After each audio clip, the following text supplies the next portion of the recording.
आज के मुख्य समाचार। जंगली साग खाने से 7 मजदूरों की तबीयत बिगड़ी। कुल्लू मनाली की ओर बढ़ी हवाई उड़ानों की रफ्तार। हिमाचल राज्य अध्यापक संघ में बड़ा विवाद। उपराष्ट्रपति आज से शिमला दौरे पर। स्काउट एंड गाइड की योजनाओं पर डॉक्टर अतुल का बयान। अध्यापक संघ ने लंबित मांगों को लेकर सरकार से की शीघ्र कार्यवाही की मांग। एम्स बिलासपुर में दवा और उपकरण संकट। सुरेश कश्यप ने केंद्र सरकार के विकास योजनाओं की सराहना। अब समाचार विस्तार से। भारत के उपराष्ट्रपति जगदीप धनखड़ आज 2 दिन के दौरे पर शिमला पहुंच रहे हैं। पहले उनका आगमन गुरुवार को निर्धारित था, लेकिन अब वे शुक्रवार को राजभवन में ठहरेंगे। उनके दौरे के मद्देनजर राजधानी में सुरक्षा के कड़े प्रबंध किए गए हैं और यातायात व्यवस्था में भी बदलाव किया गया है। उपराष्ट्रपति की यात्रा को ध्यान में रखते हुए आज सुबह 11 बजे से दोपहर 12 बजे तक निम्नलिखित मार्गों पर वाहनों की आवाजाही पूरी तरह बंद देखी गई। अन्नाडेल से विधानसभा मार्ग, शिली चौक से ओक ओवर मार्ग। इसके अतिरिक्त पुलिस ने अन्नाडेल मार्ग पर आम लोगों से आग्रह किया है कि वे सड़क किनारे वाहन पार्क ना करें। नियम तोड़ने वाले वाहनों को क्रेन के माध्यम से हटाया जाएगा। शहर में उपराष्ट्रपति की मौजूदगी को देखते हुए कई मार्गों पर ट्रैफिक प्रभावित रहा। पुलिस विभाग ने आम नागरिकों से अपील की है कि वे वैकल्पिक मार्गों का उपयोग करें ताकि किसी भी तरह की असुविधा ना हो। कुम्हार हाउस कार्यालय पहुंचने वाले कर्मचारियों और अधिकारियों से भी अपील की गई कि सिर्फ वही लोग कार्यालय में वाहन लेकर आए जिनके पास पार्किंग की सुविधा उपलब्ध हो। उपराष्ट्रपति 7 जून को सोलन जिले के नौनी स्थित डॉक्टर YS परमार बागवानी एवं वानिकी विश्वविद्यालय में आयोजित संवाद कार्यक्रम में मुख्य अतिथि के रूप में भाग लेंगे। इस कार्यक्रम में बहुत छात्रों और शिक्षकों से संवाद करेंगे। उपराष्ट्रपति के दौरे को लेकर प्रशासन और पुलिस दोनों अलर्ट है। आम नागरिकों से सहयोग की अपील की गई है। हिमाचल प्रदेश के दुर्गम पांगी घाटी में जंगली साग खाने से 7 मजदूरों की तबीयत अचानक बिगड़ गई, जिनमें से 4 को गंभीर हालत में किलाड़ अस्पताल में भर्ती कराया गया, जबकि 3 मजदूर अब भी जंगल में लापता है। स्थानीय पुलिस और ग्रामीणों की मदद से उनकी तलाश के लिए सर्च ऑपरेशन भी चलाया जा रहा है। घटना 3 दिन पहले पांगी उपमंडल के धनाला क्षेत्र में सामने आई है, जहाँ वन निगम के एक ठेकेदार के अधीन कार्य कर रहे मजदूरों ने जंगल में मिले जंगली साग का सेवन किया। साग खाते ही मजदूर अजीब व्यवहार करने लगे और इधर उधर भागने लगे। मजदूरों की हरकतें देखकर साथियों ने किसी तरह 4 को पकड़कर किलाड़ अस्पताल पहुंचाया, जबकि 3 जंगल में भागते भागते लापता हो गए। किलाड़ अस्पताल के कार्यकारी खंड चिकित्सा अधिकारी डॉक्टर विशाल शर्मा ने बताया कि भर्ती किए गए 4 मरीजों का इलाज किया जा चुका है और उनके शरीर से जहर भी निकाल दिया गया है। फिलहाल सभी की हालत स्थिर है और खतरे से बाहर है। किलाड़ थाना प्रभारी जोगिंदर सिंह जरियाल ने जानकारी देते हुए बताया कि घटना की जानकारी मिलते ही पुलिस सक्रिय हुई। ठेकेदार की ओर से बुद्धि पुलिस चौकी में 3 लापता मजदूरों की गुमशुदगी की रिपोर्ट दर्ज करवाई गई। उनकी तलाश के लिए पुलिस टीम स्थानीय लोगों की मदद से बीते 3 दिनों से सर्च अभियान चला रही है। लापता मजदूरों के परिजन भी चंबा से पांगी पहुंच गए हैं और जंगलों में अपनों की तलाश कर रहे हैं। हालांकि अभी तक उनका कोई सुराग नहीं लग पाया है। प्रशासन की ओर से अपील की गई है कि लोग जंगल में मिलने वाले किसी भी अनजान पौधे या साग का सेवन ना करें, क्योंकि यह जहरीला हो सकता है और जानलेवा साबित हो सकता है। हिमाचल राज्य के अध्यापक संघ के भीतर विवाद एक बार फिर सामने आ गया है। संघ के अध्यक्ष वीरेंद्र चौहान ने दूसरे गुट को खुली चुनौती देते हुए कहा कि वे लगातार उन्हें बदनाम करने की कोशिश कर रहे हैं, लेकिन पहले की तरह इस बार भी वे सफल नहीं होंगे। शिमला में मीडिया से बातचीत करते हुए चौहान ने कहा, दूसरे गुट के कोर्ट वाली सदस्य कभी भी मुझसे नहीं जीत पाए हैं। वे केवल अफवाहें फैलाकर संघ की गरिमा को ठेस पहुंचा रहे हैं। उन्होंने यह भी आरोप लगाया कि यह गुट बार बार पुराने मुद्दों को उछालकर संघ को विभाजित करने की कोशिश कर रहा है। चौहान ने दावा किया है कि इससे पहले भी वे 2 बार उन्हें हराकर जीत चुके हैं और अब यह गुट प्रशासन से जानबूझकर कार्यवाही करवा रहा है। इस बयानबाजी के बाद अब हिमाचल राजकीय अध्यापक संघ में विभाजन और अंदरूनी टकराव के संकेत स्पष्ट हो गए हैं। संगठन की एकता और शिक्षक हितों की आवाज बनने वाला यह मंच अब आंतरिक राजनीति का अखाड़ा बनता दिखाई दे रहा है। कि हिमाचल राजकीय अध्यापक संघ जो हमारा संगठन है, इसको लेके शिक्षक साथी है जो कभी हिमाचल राजकीय अध्यापक संघ का चुनाव नहीं जीत सके और जो बार बार मेरे से हारे हैं या जिनको मेरे से द्वेष था और उन्होंने संगठन को कमज़ोर करने का हमेशा षड्यंत्र किया। ये सिलसिला 2019 से लगातार चल रहा था। 2019 में हिमाचल राजकीय अध्यापक संघ जो जिसका चुनाव होना था शिमला में, वहाँ कुछ साथी हमारे जो चुनाव लड़ना चाहते थे, इससे पहले जो 2 बार मेरे से हारे हुए थे, उनको ये डर था कि हम नहीं जीत पाएंगे, तो उन्होंने षड्यंत्र करके वह चुनाव में नहीं आए और अलग चुनाव करवा दिया और उनको हमने न्यायालय के द्वारा उनको हमने तब प्रतिबंधित भी किया था 2019 से लेकर, आपने देखा होगा। उसके बाद 2022 में हमारा चुनाव कोरोना की वजह से नहीं हुआ था, तो हमने उसमें 1 साल की एक्सटेंशन ली थी और 2023 में हमारा अक्टूबर 2023 में संगठन का चुनाव हुआ है। 3 साल के लिए हमारा संविधान के अनुसार चुनाव होता है। 2026 अक्टूबर में फिर चुनाव हमारा होना है। तो अभी आपने देखा हाल ही में जो साथी जिनको संगठन से हमने 10-12 साथी है पूरे प्रदेश के अंदर, मैं हिमाचल प्रदेश के शिक्षकों को ये बात इसलिए कहना चाह रहा हूँ कि आप भ्रमित ना हो।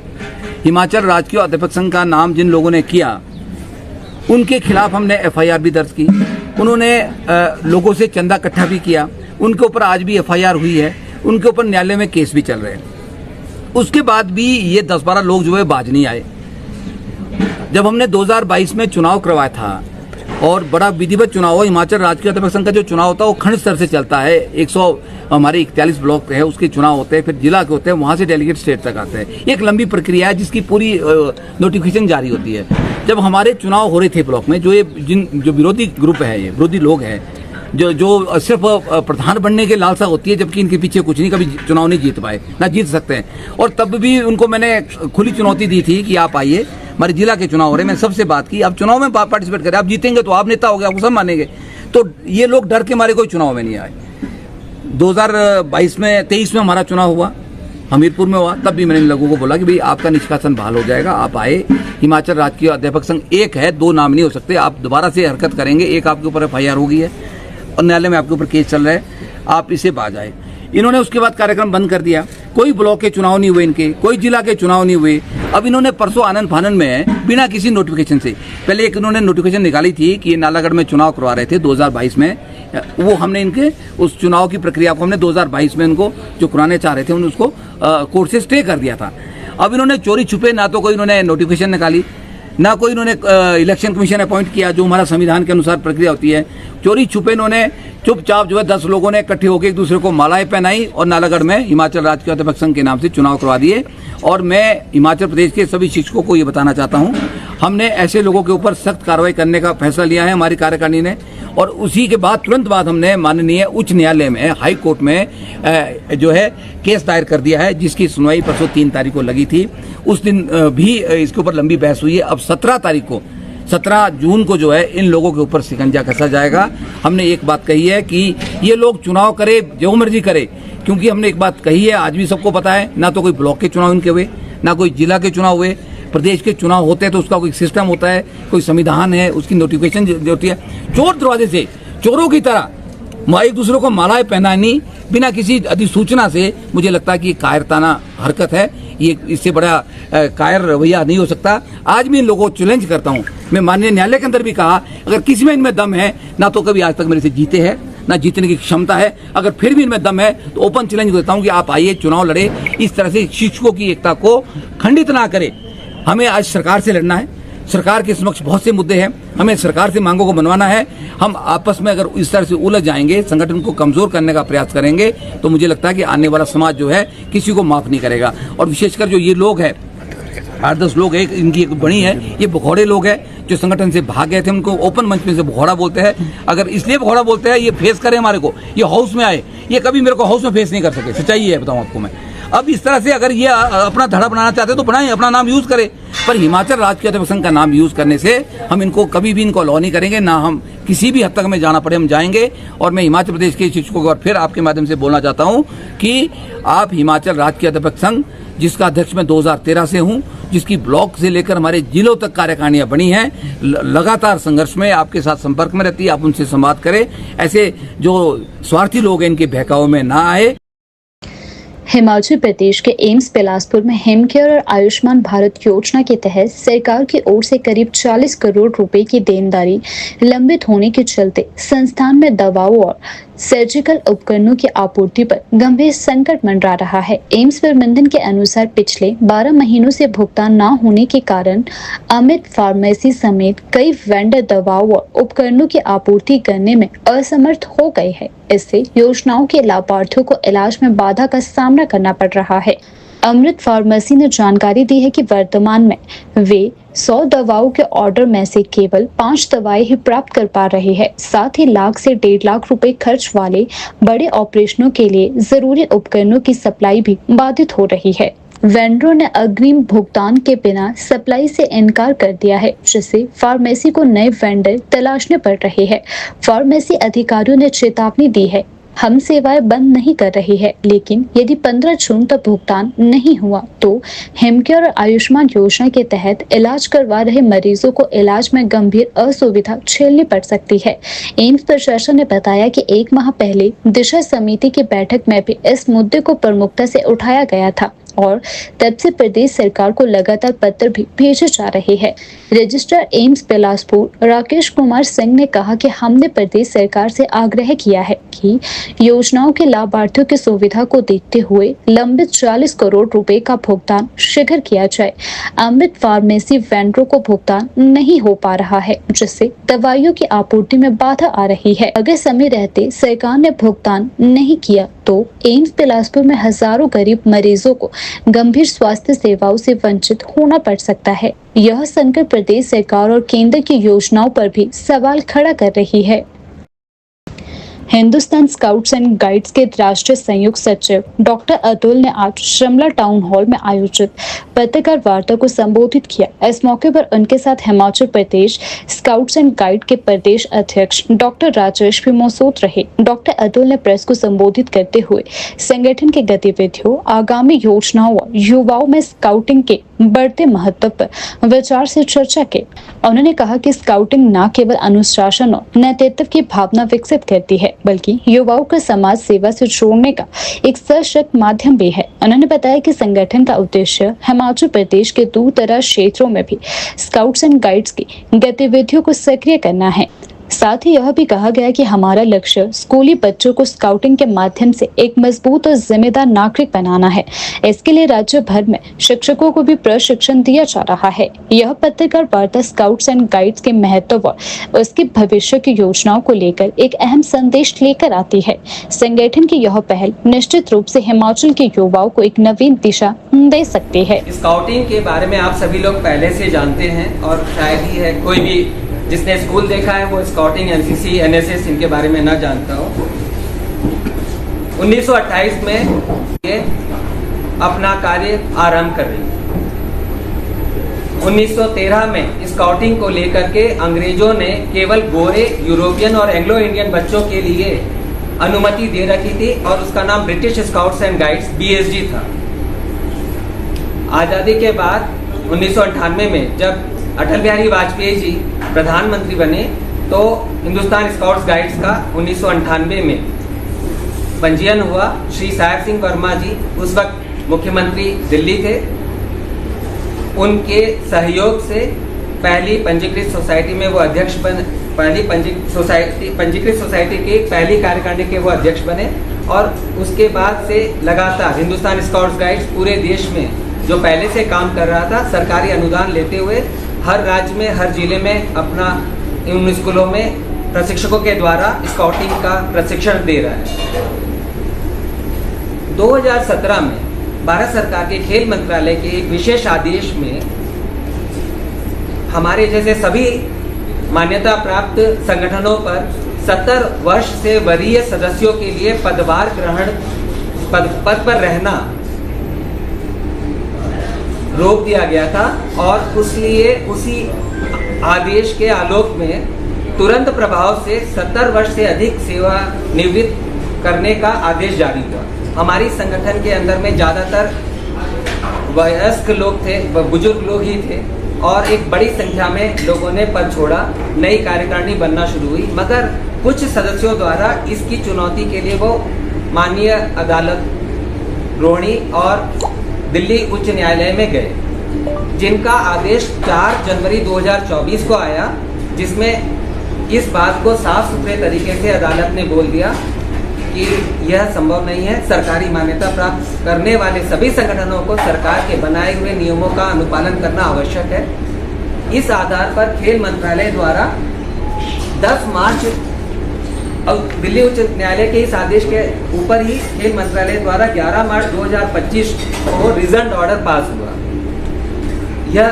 यह आदेश स्पष्ट रूप से इसमें उन लोगों के नाम भी लिखे हुए हैं, जिसमें यहाँ कुमारहट्टी के वेंकटेश कॉलेज के चेयरमैन भरत अरोड़ा का नाम है कि वो राष्ट्रीय चेयरमैन के रूप में अपने आप को जो दिखा रहे हैं वो गलत है और हाँ मंत्रालय से कंफर्म नहीं।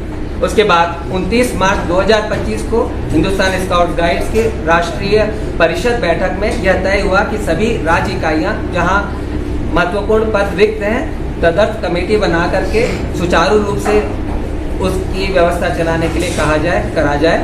और इसी क्रम में हिमाचल प्रदेश में हमारे सचिव सुरेश साख्यान के साथ हमारे सभी सदस्य श्री राजेश दलाल जी और श्री निशिकांत जी ने जुड़ करके अभी तदर्थ कमेटी आज बनाई है और जल्द ही व्यवस्थित तरीके से राज्य इकाई का चुनाव होगा, जिसमें प्रदेश अध्यक्ष, प्रदेश उपाध्यक्ष और अन्य पद चुने जाएंगे और नियुक्त किए जाएंगे। गर्मियों की छुट्टियों और पर्यटन सीजन में कुल्लू, मनाली और लाहौल की ठंडी वादियों का आनंद उठाने के लिए देश भर से पर्यटक बड़ी संख्या में पहुंच रहे हैं। इस पर खास बात यह है कि सड़क मार्ग के साथ साथ हवाई सेवाओं के माध्यम से आने वाले सैलानियों की संख्या में भी जबरदस्त इजाफा देखा जा रहा है। दिल्ली, देहरादून, जयपुर और अमृतसर से भुंतर एयरपोर्ट के लिए संचालित हो रहे उड़ानों की डिमांड इतनी ज्यादा है कि जून महीने की लगभग सभी उड़ानों की सीटें एडवांस में बुक हो चुकी है। पर्यटक अब सड़क मार्ग की तुलना में हवाई मार्ग को ज्यादा प्राथमिकता दे रहे हैं, क्योंकि इसके 10-15 घंटे का सफर महज 1.5 से 2 घंटे में तय किया जा सकता है।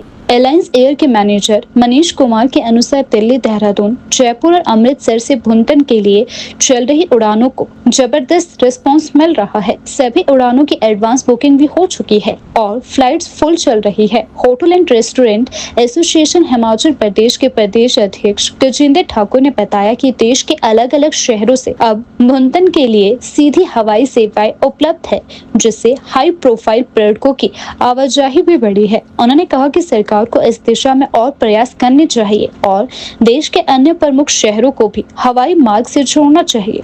होटल कारोबारियों का मानना है कि पर्यटन को बढ़ावा देने में हवाई सेवा एक अहम भूमिका निभा रही है। वे सरकार से मांग कर रहे हैं कि भुंतर एयरपोर्ट की क्षमता बढ़ाई जाए और उड़ानों की संख्या में भी इजाफा किया जाए। इस समर सीजन में कुल्लू, मनाली की लोकप्रियता एक बार फिर चरम पर है और हवाई सेवाओं की बेहतर उपलब्धता से पर्यटकों को अब यहाँ पहुँचना और भी आसान हो चुका है। हिमाचल राज्य के अध्यापक संघ ने शुक्रवार को प्रेस क्लब शिमला में एक पत्रकार वार्ता का आयोजन किया। संघ के अध्यक्ष नरोत्तम वर्मा ने पत्रकार वार्ता को संबोधित करते हुए अपने विचार साझा किए। उन्होंने पत्रकार वार्ता में कहा कि सरकार से विभिन्न लंबित मांगों को शीघ्र पूरा करने की अपील हमारे द्वारा दिन प्रतिदिन की जा रही है। उन्होंने कहा कि महंगाई भत्ते डीए का एरियर अभी तक लंबित है। सरकार ने अब तक केवल 42% महंगाई भत्ता ही जारी किया है, जबकि शेष राशि अभी भी बाकी है। उन्होंने बताया कि वर्ष 2016 से 6वें वेतनमान का एरियर भी पेंडिंग है और इसे जल्द ही जारी किया जाना चाहिए। साथ ही उन्होंने आरोप लगाया है कि सरकार की ओर से कर्मचारियों की देनदारियां लगातार लंबित की जा रही है, जिससे प्रदेश के शिक्षकों में असंतोष बढ़ चुका है। उन्होंने चेतावनी दी है कि अगर सरकार ने समय रहते इन मांगों पर सकारात्मक कदम नहीं उठाया तो संघ को आंदोलन के रास्ते पर जाना पड़ेगा। संघ ने सरकार से अपील की है कि कर्मचारियों की समस्याओं को प्राथमिकता के आधार पर हल किया जाए ताकि शिक्षा व्यवस्था सुचारू रूप से चलती रहे। महंगाई भत्ते का जो एरियर का भुगतान, छठे वेतन आयोग का जो है एरियर का भुगतान, बहुत लंबे समय से अध्यापकों की पदोन्नति नहीं हुई है। शिक्षा बोर्ड में हिमाचल प्रदेश स्कूल शिक्षा बोर्ड में जो है स्थायी अध्यक्ष की नियुक्ति, लंबे अरसे से राज्य के कर्मचारियों के भत्ते जो है उनका भत्तों का संशोधन, शिक्षा में गुणवत्ता सुनिश्चित करने पर शिक्षा के बजट का जो राज्य के सकल घरेलू उत्पाद का 6%, शिक्षा में गुणवत्ता व बच्चों के मजबूत शैक्षिक आधार के लिए प्राथमिक विद्यालय में हर कक्षा में के लिए एक अध्यापक की व्यवस्था करना, अध्यापकों से गैर शैक्षिक कार्य करवाने पर पूर्ण प्रतिबंध व विद्यालय में अत्यधिक गैर शैक्षिक गतिविधियों को कम करना, आंदोलन रहित प्राथमिक अध्यापकों को सरकार से वार्ता करना और डीपी जो कि दोहरा जिनका मापदंड RNP रूल उनका चला है उनको उनके नियमों में एक मुश्त छूट देते हुए इनका समाधान करना,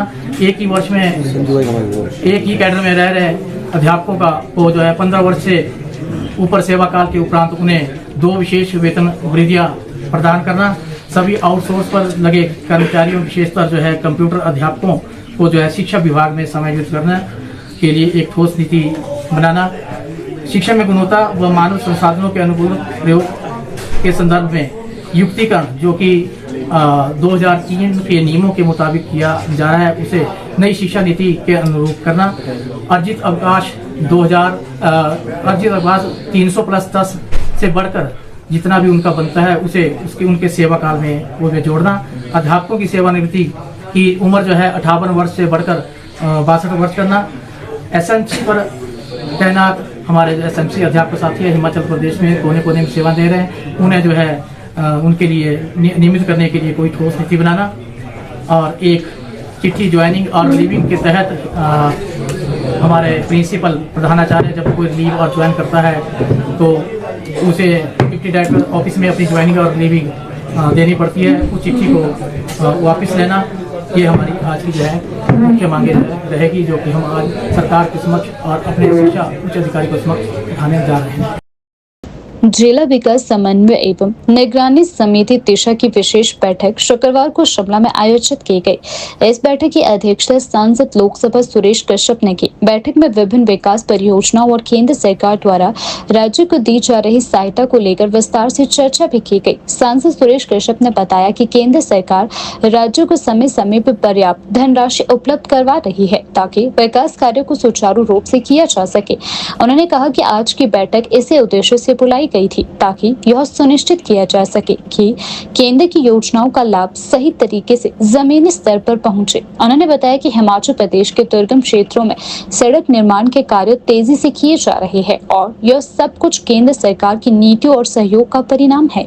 इंडस्ट्री है, हेल्थ है और ऐसे करके विभिन्न जो केंद्र की योजनाएं हैं उनके लिए केंद्र सरकार के द्वारा राशि जो है स्वीकृत की जाती है। उनका हम योजनाओं का प्रोग्रेस रिपोर्ट किया है और किस प्रकार से इन योजनाओं को समय के ऊपर पूरा कर सकें उसको लेकर आज ये बैठक जिला शिमला की है। जहाँ तक हम बात करें अगर PWD विभाग की तो हमने जिस प्रकार से केंद्र सरकार के द्वारा PMJSY 1, 2, 3 और फेज 4 चल रहा है तो हमें इस बात की बहुत खुशी है कि हिमाचल प्रदेश की जो लगभग जिस प्रकार से जो सड़कें फेज 4 में स्वीकृत हुई हैं, मैं देख इसमें जो फॉर्मेलिटीज पूरी करने के लिए आई हैं, चौपाल में 100 सड़कें हैं और खियो की 40 थी और अब फिर से केंद्र सरकार के द्वारा PMJSY 4 में इस बात को मैं कह सकता हूँ हिमाचल प्रदेश के लिए तो वरदान साबित हुई है और केंद्र सरकार के द्वारा भारी भरकम राशि हिमाचल प्रदेश को इलेक्ट्रिसिटी विभाग की बात करें तो RDSS एक बहुत बड़ी स्कीम जिसमें कि न्यू कनेक्टिविटी करने की बात है, न्यू ट्रांसफार्मर लगाने की बात है या वोल्टेज की जो समस्या उसको निदान करने की बात हो तो भारी भरकम राशि जो है उसमें मेरे जिला शिमला के लिए भी सब्सिडी हुई है। इसमें चाहे वो शिमला का डिवीज़न हो, चाहे रोडू का हो, चाहे एजुकेशन के लिए उसके जो उस क्षेत्र में जो है केंद्र सरकार ने जो मुहिम छेड़ी है उसमें भी हमारा प्रदेश ठीक काम कर रहा है। और इस बात को मैं कह सकता हूं कि आज केंद्र के द्वारा जिस प्रकार से हिमाचल प्रदेश को आर्थिक सहायता दी जा रही है, कहीं ना कहीं प्रदेश उसको भी सही रूप प्रदेश को देनी होती है, लेकिन प्रदेश के द्वारा अपना जो शेयर है वो ना दिए जाने के कारण बहुत सारे हमारे काम लंबित पड़े हैं। दूसरी ओर जहां केंद्र बार बार हिमाचल प्रदेश को, चाहे सड़कों की बात हो, चाहे पीने का पानी हो, चाहे बिजली विभाग की बात हो, चाहे एनिमल हस्बेंड्री हो या एग्रीकल्चर हो, हर क्षेत्र में सहायता दे रहा है। लेकिन जो भी विकासात्मक कार्य हिमाचल प्रदेश में हो रहे हैं वो तभी हो रहे हैं जब केंद्र के द्वारा उसको शीघ्र अतिशीघ्र पूरा करें। और इसी प्रकार से आने वाले समय के लिए चाहे इलेक्ट्रिसिटी विभाग है, चाहे हमारा PWD विभाग या अन्य विभाग है, जो रेनी सीजन है उसका भी ध्यान रखते हुए, और विशेष रूप से क्योंकि इस समय रेनी सीजन में हेल्थ संबंधी समस्याएं भी आती हैं, तो उसके लिए भी हमको पर्यावरण को बचाने के लिए पेड़ लगाएं और स्वच्छ हमारा वातावरण हो। और हिमाचल तो वैसे ही प्राकृतिक रूप से बहुत सुंदर है, फिर भी वृक्षारोपण हम सब लोग करें।